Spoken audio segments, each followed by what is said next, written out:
I think what we don't do is stick our head in the sand.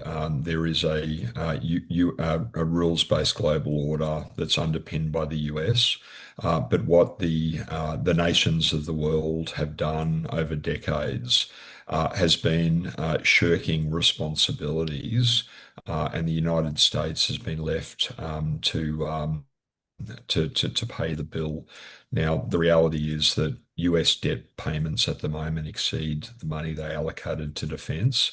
That's a really worrying trend. But what we've seen just recently in late June, early July, at a NATO conference that was attended by President Trump, Secretary of State Rubio, and Secretary of War Pete Hegseth, is that all NATO nations, less Spain, have agreed to pay or contribute 5% of GDP towards defence. I think that getting involved and remembering what has underpinned our security as a democracy, free market economics, the rule of law, the emancipation of women and protection of minorities, Judeo-Christian values, where there is a choice. And I actually think that we're going to see this brought into more stark consequences in Australia and elsewhere.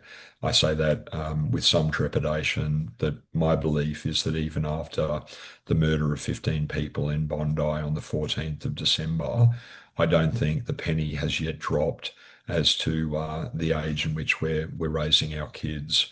And part of the reason that I'm on this podcast, and I've founded a charity to combat anti-Semitism.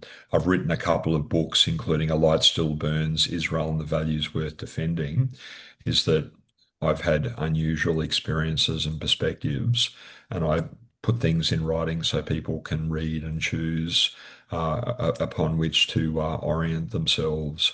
In my judgment, things will worsen before they get better, including in Australia.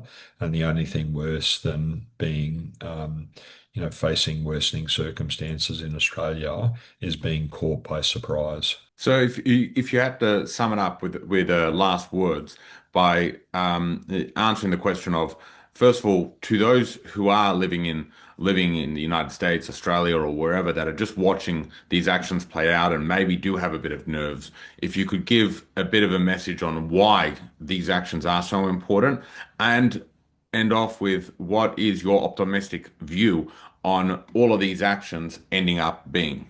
Yeah, so look, we're competing today for a very tomorrow. That's the case. In my reading, and I'm paraphrasing Arnold Toynbee, civilizations don't appear to die of old age; they commit suicide.